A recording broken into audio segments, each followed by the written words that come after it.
Hola, mi nombre es Marco Aurelio. Tengo un chingo de tiempo sin subir ningún puto video. Si no te interesa el por qué dejé de subir videos durante un tiempo, pues en la barra de tiempo de reproducción de YouTube van a estar los capítulos donde te puedes saltar directamente el video. Pero bueno, para los que se quieren quedar, pues básicamente la vida me está haciendo un bucaque. He tenido poco tiempo y pues he hecho una mala administración del mismo. Además de que la verdad no es como que reciba nada de dinero por esto, lo hago por mero puto gusto. Así que, pues nada más. Tengo un poco de tos por si llego a toser a lo largo del video. Pero bueno, hoy vamos a hablar de las DOMS, Delayed Onset Muscle Soreness, inglés de Cambridge. Eh, bueno, el dolor muscular de aparición tardía, vamos a hablar de eso, para qué nos sirven, para qué no nos sirven, desmontar algunos mitos, sobre todo el tema del ácido láctico, el tema de que si más dolor, esta mamada del no pain no gain, de que más dolor es más ganancias, este tipo de cosas, ¿no? A lo largo del video, digamos que el video se puede dividir en dos grandes partes, una parte nerda o fisiológica y otra parte más práctica. Los puntos, de nuevo, repito, en la barra de reproducción temporal de YouTube están los capítulos, cada parte, cada tema, cada punto azul que está aquí va a estar en esa barra. Pero bueno, los puntos que tienen esta mamadita, que es un intento de un güey con lentes y dientes feos, un nerd, son los puntos más nerdos, los más fisiológicos. Si no te interesa saber tanto eso, si te interesa más lo práctico, pues sáltate. Te recomendaría que veas la primera parte, el que son, y a partir de causas en adelante es pura información práctica. Aunque también te recomendaría ver la parte del ácido láctico. Pero bueno, sobre todo, de todos los puntos, quiero que te quedes con la idea de que el dolor muscular no es una señal de un buen entrenamiento o de un mal entrenamiento, no tiene nada que ver prácticamente, y sobre todo lo que te quiero es explicarte la utilidad que puede tener las DOMS a nivel práctico. Pero el que haya o no agujetas, en este video les voy a decir agujetas, DOMS, dolor, estar vergueado, etcétera, ¿no? Pero bueno, lo importante es que las DOMS no son un indicador de que un entrenamiento sea bueno o sea malo por sí solo. Pero bueno, ahora sí, iniciemos con la información del video. Primero, ¿qué son? Los DOMS a menudo se confunden con el daño muscular, con estas microlesiones que hay en el músculo, ¿no? Y están relacionados, parcialmente relacionados, pero no son directamente relacionados. Es decir, las microlesiones son eso, son lesiones y ya no tienen por qué provocar siempre dolor. Esto a lo mejor puede sonar un poco incongruente, pero no todas las lesiones que tenemos en el cuerpo siempre reportan dolor. Puedes tener lesiones a nivel estructural, a nivel me refiero, por ejemplo, las hernias. Es común que hasta que no hay un diagnóstico no empiecen a doler, o incluso las típicas cortaditas que tienes y que no te das cuenta son lesiones, y que hay veces en que no te das cuenta hasta que las ves. Así que estas lesiones a nivel muscular y a nivel microscópico, digamos, no siempre van a causar dolor. Así que una cosa es el daño muscular, las lesiones, y otra cosa es el dolor. Están relacionados, pero no son lo mismo. Las DOMS suelen aparecer entre las 24 y 48 horas después. Pueden aparecer antes, pueden durar más, pero bueno, este es un número más o menos congruente para el tiempo en el que se suelen suscitar estas lesiones. ¿Qué provocan? Básicamente dolor y rigidez en cierto rango de movimiento. Es normal que cuando tengas DOMS no puedas llegar a los rangos de movimiento que solías llegar, o que si llegas esa parte es como más rígida, te duele más llegar a ese punto, etcétera, ¿no? Ok, el tema de que el daño muscular no es igual, o no, sí, no es igual que las DOMS. El daño muscular, como ya dije, son las lesiones por sí solas. No están acompañadas del dolor, o no tienen por qué estar siempre acompañadas del dolor. Y las DOMS son el dolor en específico. Y no tiene que haber daño muscular para que hayan DOMS. Ahorita mismo se lo explico. Una forma de medir el daño muscular es con la permeabilidad de la membrana que tienen los músculos. La membrana, pues, es esta pared celular, lo que delimita el límite de la célula, ¿no? En el caso del músculo, cuando hay daño muscular, hay más permeabilidad en la membrana. Con permeabilidad queremos decir a que más cosas pueden entrar y más cosas pueden salir de la célula. Una enzima que se mide para conocer o para poder medir el daño muscular que hay es la creatinquinasa, es una enzima. En general salen muchas enzimas, entran muchas cosas al músculo, pero una forma bastante fiable, digamos, que tenemos de medir el daño muscular es medir la cantidad de creatinquinasa que hay fuera de la célula, porque la creatinquinasa debe de estar dentro del músculo. Hay daño muscular, hay mayor permeabilidad celular, sale la creatinquinasa y pues de esa manera podemos medir el daño muscular, ¿no? ¿Qué sucede? Cuando hay mayor daño muscular, cuando hay mayor creatinquinasa fuera del músculo, no siempre coincide con la cantidad de DOMS que hay, de dolor que hay. Y viceversa, en los picos de dolor no necesariamente hay más creatinquinasa fuera del músculo. Ahora sí, los mecanismos fisiológicos, vamos a ver dos veces el por qué sucede las DOMS, ¿no? Vamos a ver por qué suceden a nivel fisiológico y vamos a ver por qué suceden a nivel práctico. O sea, a nivel práctico, ¿tú qué haces para que tengas más dolor? Pero esto que hacemos a nivel práctico tiene sus razones fisiológicas, obviamente. No hay un consenso de esta es la razón por la que tienes más o menos DOMS. Hay 6 teorías, probablemente hay más. Me parece que sí llegué a leer más en los artículos que leí, pero bueno, estas 6 son como las más importantes y están interrelacionadas. Pero bueno, son 6 mecanismos fisiológicos. No me voy a meter en todos porque sería un puto desmadre meterme en todos. Me voy a meter sobre todo en el tema del ácido láctico, que ahorita se los voy a explicar. Pero para que lo sepan, hay 6 teorías o 6 hipótesis de por qué se dan las DOMS. Y probablemente no sea una sola razón, sino que sea una combinación de todas. O de algunas, etcétera, me vale verga. El primer mecanismo al que se le suele atribuir mucho es el ácido láctico. En un momento les voy a explicar por qué el ácido láctico no es una buena explicación de por qué tenemos DOMS, ¿ok? Al menos las DOMS como las entendemos. Ahorita me meto en ese desmadre. Segunda teoría, espasmos musculares. Tercera teoría, inflamación. Hay inflamación después de entrenar. O sea, literalmente no es como que nosotros la veamos como cuando tienes un esguince o un golpe y se te inflama. No se ve así. Hay una inflamación a nivel celular. Realmente es imperceptible prácticamente a nivel de nosotros. O sea, que tú puedes decir, traigo el músculo inflamado, ¿no? Cuarto, flujo enzimático, muy relacionado con lo que les decía. El quinto, daño muscular, están muy relacionados estos dos puntos.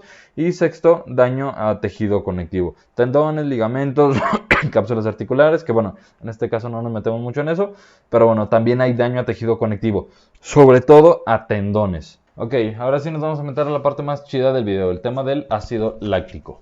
Antes de hablar del ácido láctico o del lactato, tenemos que hacer esta diferencia. Ácido láctico y lactato no son lo mismo. En muchísimos putos lugares, y es una cosa que dificultó la investigación en este puto video, es que en muchos lugares, en muchas referencias, a nivel científico no tanto, pero a nivel práctico, quizás a nivel escuela o a nivel gimbros, se utiliza ácido láctico y lactato como sinónimos indiscriminadamente, cuando esto no es así. Son muy parecidos, pero no son lo mismo. No les voy a poner la puta estructura química, pero lo único que tienen que saber es que el ácido láctico tiene un hidrógeno más, tiene un átomo de hidrógeno más. Esto es lo que lo hace ácido. Recordemos que una forma de medir qué tan básico o qué tan ácido es una sustancia es con el pH, el potencial de hidrógenos. Es decir, este pH lo que hace es medir los hidrógenos que tiene una sustancia. El ácido láctico tiene un hidrógeno más que el lactato, lo que lo hace ácido.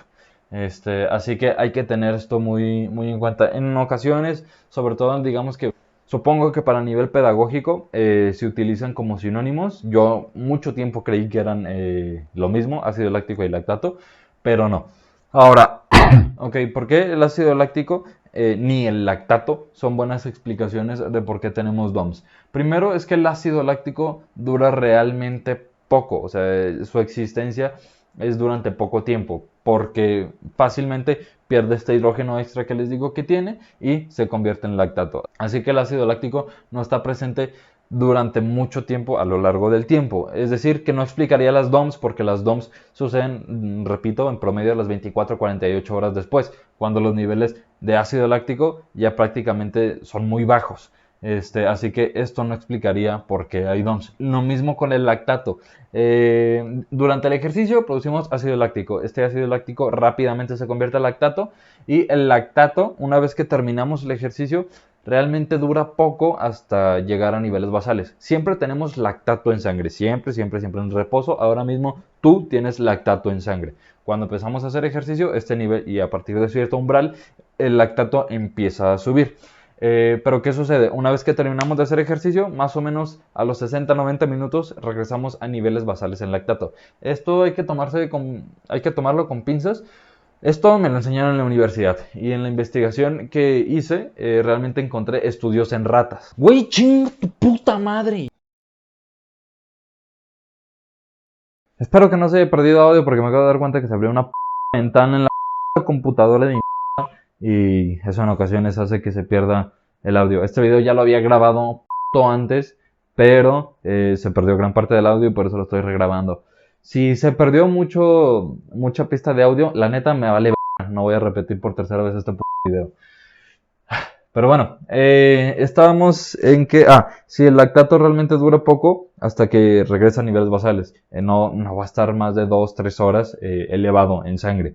Así que ni en sangre, ni en hígado, ni en músculo. Repito, estos datos se tienen que tomar con pinzas porque a mí me lo dijeron en la universidad. Y esto me lo dijo una profesora de la cual confío mucho. Pero aún así yo investigué y las investigaciones que encontré fueron en ratas. Y obviamente tú no eres una puta rata. No se puede extrapolar completamente lo que le pasa a una rata a lo que te pasa a ti. Realmente los experimentos se hacen en ratas o en roedores en general porque son más parecidos de lo que creeríamos a los seres humanos, ¿ok?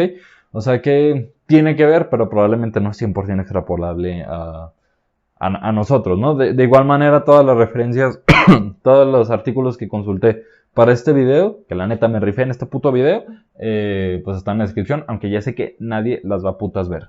Pero bueno, el lactato dura poco, regresa fácilmente a niveles basales, así que, como digo, si a 2 horas después tu lactato ya está a nivel basal, no tiene sentido que 24-48 horas después que el lactato sigue a niveles basales, tengas dolor. Es decir, si el lactato o el ácido láctico fueran una explicación directa de por qué tenemos DOMS, sería coherente, sería lógico pensar que cuanto más lactato hay o cuanto más ácido láctico hay, es cuando más dolor hay. Pero bueno, en todo caso, el ácido láctico podría explicar la quemazón en el momento de hacer el ejercicio, no las DOMS. Recordemos, las DOMS son 24-48 horas después. El ácido láctico podría explicar la quemazón en el momento, pero no 24-48 horas después, como son las DOMS. Siento que me repetí mucho, pero bueno, la gente en internet es muy estúpida y tengo que repetir las cosas. Bueno, para aquí estaba esto. El pico de ácido láctico no coincide con el pico de DOMS y el pico de lactato tampoco coincide con el pico de DOMS. Así que no tienen mucho que ver. Un detalle curioso que nunca me había puesto a pensar y que encontré es que normalmente las DOMS se presentan en las partes más distales del músculo. Con distales no me refiero a que estén lejos del tronco. Normalmente cuando escuchas que cierta parte de tu cuerpo es distal se refiere a que está más lejos de tu torso. Es decir, tenemos el antebrazo es más distal que el húmero, porque el húmero está más cerca de mi torso que el antebrazo, ¿no? Con decir distal aquí, con que hay mayor presencia de DOMS en las partes distales de los músculos, no me refiero a esto, sino que me refiero a que el músculo tiene un vientre, una parte media, y tiene 2 partes distales. Normalmente, normalmente, no siempre, normalmente la mayor cantidad de DOMS se van a encontrar en las partes distales. A nivel anecdótico, yo puedo decir que confirmo esto. No siempre, pero en muchos músculos, bíceps, pectoral, cuádriceps, en los isquios no tanto, glúteos, por decir, de nuevo, esto ya no es science-based, esto es a nivel anecdótico. En los glúteos podría decir que el dolor no es tan distal, sino general, pero bueno, coincide que en varios grupos musculares reporto yo también esto de que las DOMS se presentan más a nivel distal. ¿Por qué sucede esto? Se dice porque los tendones tienen mayores receptores de dolor, los nociceptores, y por eso te duelen más en las partes distales. El tendón está en la parte distal del músculo y el tendón tiene más receptores de dolor, te va a doler más ahí, ¿ok? Ok, ahora sí, vámonos a puro nivel práctico. Las causas a nivel práctico, ya no fisiológico, las causas de por qué suceden las DOMS, ¿ok? ¿qué podríamos hacer para aumentar o disminuir las DOMs a nivel práctico? Primero tenemos el trabajo en posiciones elongadas y el trabajo excéntrico. Primero vámonos con la parte de posiciones elongadas. Con posiciones elongadas me puedo referir tanto que el perfil de resistencia favorezca la parte elongada del músculo o que en músculos biarticulares hagamos ejercicios en donde el músculo está elongado. Vámonos por partes. Primero el perfil de resistencia. Ya sabemos que los ejercicios tienen cierto perfil de resistencia. Un curl de bíceps común y corriente con barra, mancuerna, etc. El punto más difícil es aquí. Aquí es más fácil, aquí es más fácil, aquí es más difícil. Es una parte media de elongación, es decir, mi bíceps aquí está elongado, aquí está contraído, aquí está la mitad, ¿no? Para provocar más DOMs, en el caso de que lo quisieras hacer, tendrías que hacer ejercicios en donde la parte más difícil, en donde el perfil de resistencia sea más difícil, en sus posiciones más elongadas. Buscarías un ejercicio que la parte más difícil del ejercicio sea esto. Un ejemplo podría ser, aunque dependiendo de la altura de la polea, podría ser un curl Bayesian, en donde dependiendo de la altura de la polea puedes hacer que esta parte del rango de movimiento, que mi bíceps está bastante elongado, sea la más difícil. ¿Ok? También un press de banca. Un press de banca, la parte más difícil es aquí, cuando mi pectoral está bastante elongado. Esto podría favorecer las DOMs a un ejercicio en el que, por ejemplo, la parte más difícil esté aquí, que mi pectoral está mucho más acortado. ¿Ok? Espero darme a entender. Si no, me pueden comentar o mandar DMs en Instagram, etc. Y bueno, la parte del perfil de resistencia ya quedó clara. Ahora, músculos biarticulares. Cuando tenemos un músculo que pasa por dos articulaciones, voy a utilizar el mismo ejemplo del bíceps. Bueno, la cabeza larga del bíceps. El bíceps se llama bíceps por tener dos caderas, por tener dos cabezas, una corta y una larga. Y la larga te la comes, pero la cabeza larga del bíceps no solamente pasa por el codo, sino que también llega hasta el hombro. Así que la posición del hombro también va a afectar la longitud en general de las fibras del bíceps. ¿Ok? Entonces tenemos que la cabeza larga del bíceps va de acá hasta acá. Si lo tengo así, está cortado por esta articulación, por el codo, pero si flexiono el codo, también está completamente acortado, digamos, mi bíceps. Ahora, si hago lo contrario, podría tener acortado el bíceps por este lado, pero extiendo el hombro, entonces de esta parte está estirado mi bíceps, de esta parte está contraído. Entonces, hacer ejercicios con el bíceps elongado o cualquier otro músculo, los isquios también son biarticulares. También el recto anterior del cuádriceps también es biarticular. Hacer ejercicios en donde tengamos por una parte, por una articulación elongado el músculo, también puede provocar más DOMs. Y también el trabajo excéntrico. Está muy relacionado. El trabajo excéntrico, ya sabemos, hay dos fases en un ejercicio. La fase concéntrica, que es cuando vencemos la carga y se contrae el músculo, y la fase excéntrica, que es cuando se elonga el músculo y la resistencia que estamos tomando nos vence a nosotros, ¿ok? Y esto está muy relacionado porque si se fijan, prácticamente todo tiene que ver con la elongación del músculo, ¿ok? En el trabajo excéntrico se dice que también es porque, a nivel fisiológico se forman puentes cruzados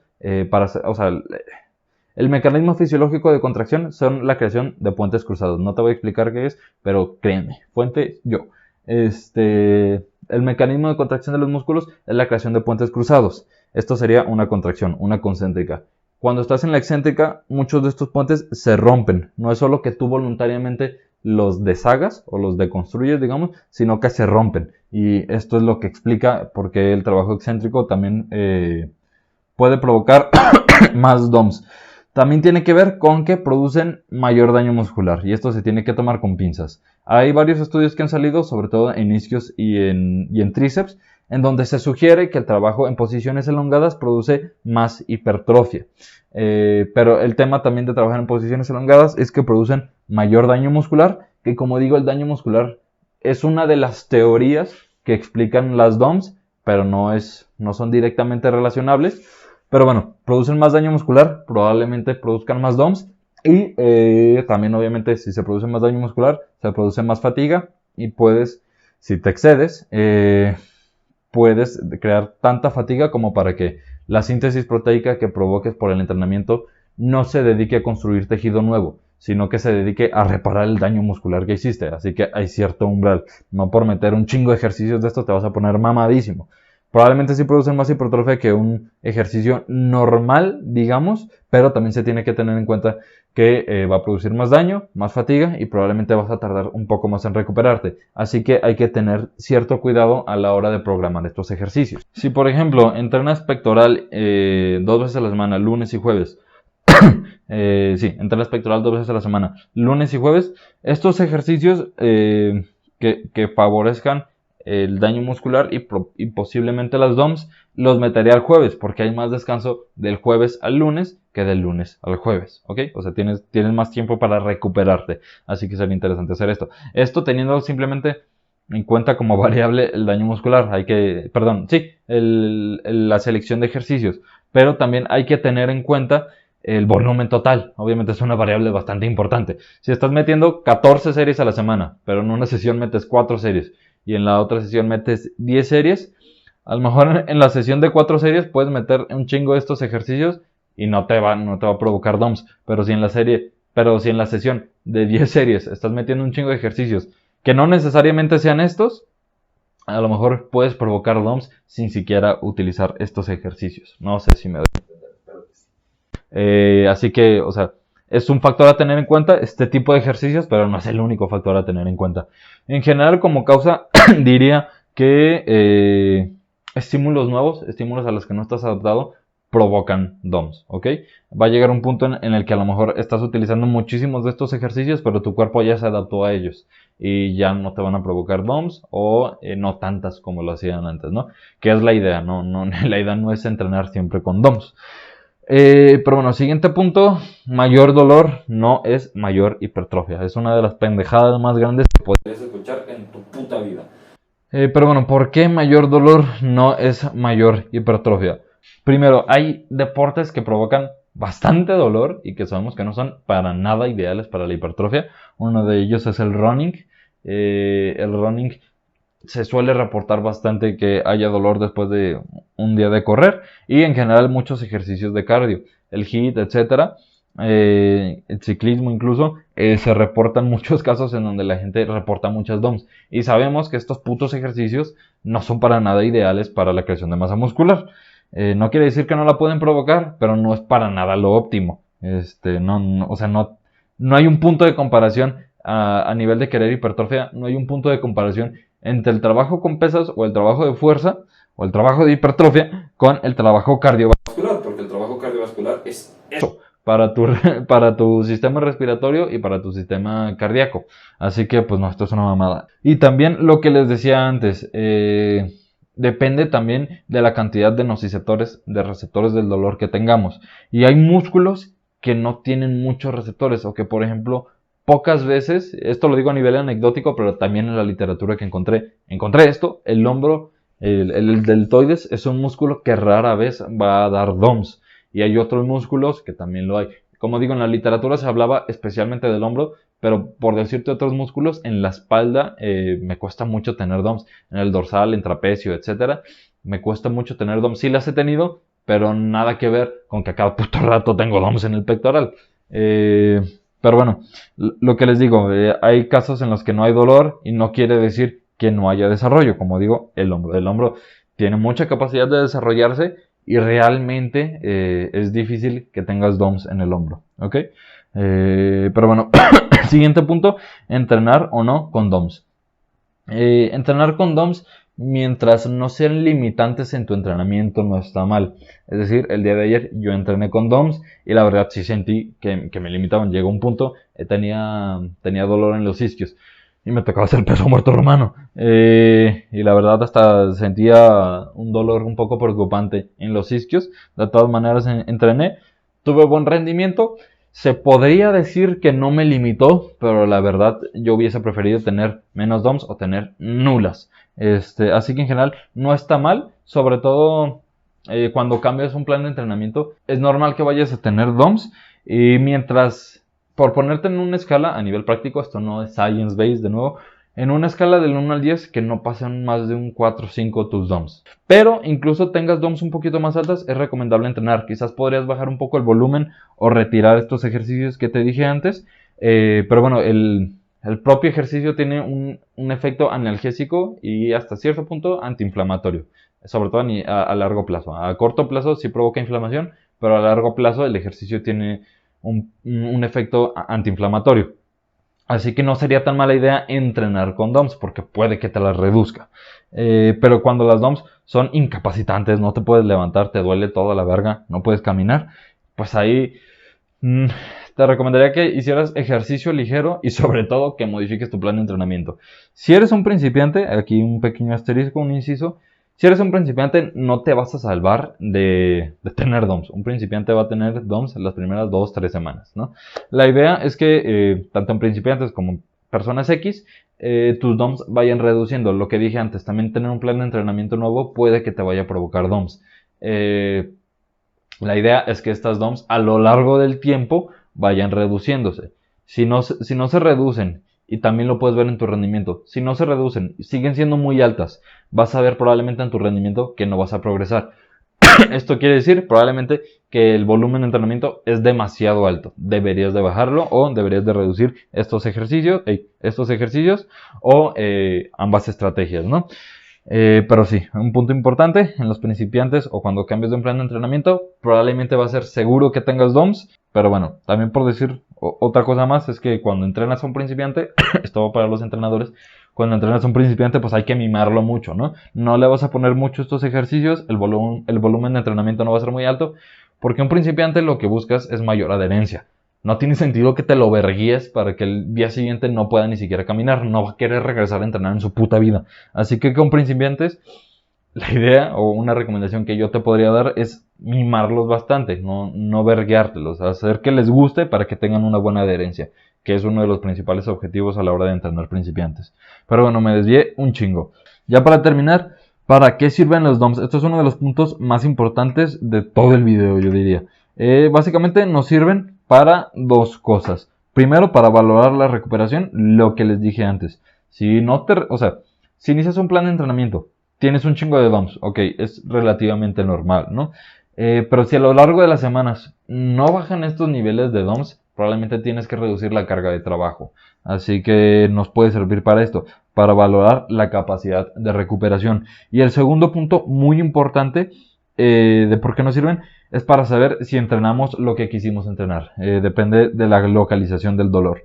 Por ejemplo, si un día según tú metiste un día matador de glúteo, un día aislante de puro glúteo, y al día siguiente te duele la espalda baja o te duelen los isquios, pues quizás o la selección de ejercicios no fue la mejor, elegiste ejercicios que atacaban más otros músculos, o la ejecución de los ejercicios no fue la mejor. Así que para esto pueden servir las DOMs. Como digo, las DOMs no las utilizaría para nada para saber si fue un buen entrenamiento o un mal entrenamiento. Por tener DOMs no quiere decir que sea bueno o que sea malo, o por no tenerlas no quiere decir que sea bueno o que sea malo. Pero bueno, sí, sobre todo para estos dos puntos diría que sirven a nivel práctico. Ya para terminar, hablar de los antiinflamatorios no esteroideos, ibuprofeno, paracetamol, etc. Este tipo de antiinflamatorios y analgésicos no sería recomendable consumirlas a largo plazo. Para un principiante, la verdad, que va a tener bastantes DOMs, para un principiante yo no le recomendaría que consumiera, porque al final, a lo largo de tu carrera en el gimnasio, vas a sufrir en diversas ocasiones DOMs, así que es mejor que te vayas acostumbrando y que conozcas este dolor. Pero si hay una ocasión especial en la que, por ejemplo, alguna vez escuché de un güey que se verguearon un chingo sus gemelos, o sea que su entrenador le puso un chingo de entrenamiento de gemelos, al día siguiente no podía caminar y le tocaba una boda. Y pues el vato no pudo disfrutar su puta boda por el dolor que tenían los gemelos, ¿no? En esos casos, a nivel puntual, sí recomendaría el uso de AINES, porque pues te van a facilitar la vida, ¿no? ¿Por qué los AINES no son recomendables? Simple y sencillamente, no me voy a meter más en fisiología, simplemente y sencillamente porque interfieren con los mecanismos de la hipertrofia. Los mecanismos fisiológicos de la hipertrofia los inhibe los antiinflamatorios no esteroideos, ¿ok? Así que esto fue todo por el puto video. Espero que no se me haya olvidado nada. No voy a regrabar una tercera vez este puto video. Pero bueno, espero que les haya gustado. Les diría que voy a ser más constante, pero la verdad se viene el fin de semestre en la universidad y me va a hacer un bucaque bastante potente, así que probablemente no voy a aparecer hasta dentro de unos meses otra vez.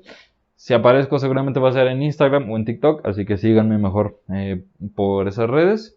Y pues nada más, espero que les haya servido el video, me esforcé bastante. Y pues nada más, síganme, activen la campanita, síganme en Instagram, bueno, en Facebook ni siquiera la pelo, así que hagan lo que quieran. Y pues nada más, adiós.